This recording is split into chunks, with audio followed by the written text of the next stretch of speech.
Supreme court Tamil Nadu ರಾಜ್ಯಪಾಲ R N. Ravi ಅವರನ್ನ ತೀವ್ರವಾಗಿ ತರಾಟೆಗೆ ತೆಗೆದುಕೊಂಡಿದ್ದು, ರಾಷ್ಟ್ರಪತಿಗಳ ಪರಿಗಣನೆಗೆ 10 ಮಸೂದೆಗಳನ್ನು ಕಾಯ್ದಿರಿಸುವುದು ಸಾಂವಿಧಾನಿಕ ನಿಬಂಧನೆಗಳ ಉಲ್ಲಂಘನೆಯಾಗಿದೆ ಎಂದು ಅಸಮಾಧಾನ ವ್ಯಕ್ತಪಡಿಸಿದೆ.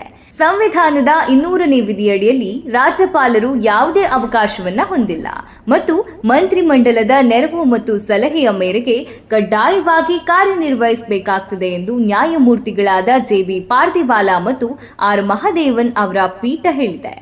ಸಂವಿಧಾನದ 200ನೇ ವಿಧಿಯು ಮಸೂದೆಗಳಿಗೆ ಒಪ್ಪಿಗೆ ನೀಡುವುದರ ಕುರಿತು ವ್ಯವಹರಿಸುತ್ತದೆ.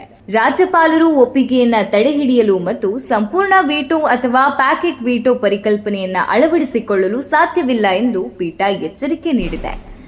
ರಾಜ್ಯಪಾಲರು ಒಂದು ಕ್ರಮವನ್ನು ಅಳವಡಿಸಿಕೊಳ್ಳಲು ಬದ್ಧರಾಗಿದ್ದಾರೆ.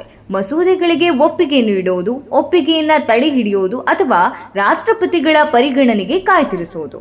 ರಾಜ್ಯಪಾಲರು 2ನೇ ಬಾರಿಗೆ ರಾಷ್ಟ್ರಪತಿಗಳಿಗೆ ಮಂಡಿಸಿದ ನಂತರ ಅದನ್ನ ರಾಷ್ಟ್ರಪತಿಗಳ ಪರಿಗಣನೆಗೆ ಕಾಯ್ದಿರಿಸಲು ಆಯ್ಕೆ ಮುಕ್ತವಾಗಿಲ್ಲ ಎಂದು ಪೀಠ ಹೇಳಿದೆ. 2ನೇ ಸುತ್ತಿನಲ್ಲಿ ರಾಜ್ಯಪಾಲರು ತಮ್ಮ ಮುಂದೆ ಮಂಡಿಸಲಾದ ಮಸೂದೆಗಳಿಗೆ ಒಪ್ಪಿಗೆ ನೀಡಬೇಕು ಮತ್ತು 2ನೇ ಸುತ್ತಿನ ಮಸೂದೆಯು ಮೊದಲನೆಯದಕ್ಕಿಂತ ಭಿನ್ನವಾಗಿದ್ರೆ ಮಾತ್ರ ಇದಕ್ಕೆ ಅಪವಾದ ಎಂದು ಕೋರ್ಟ್ ಹೇಳಿದೆ.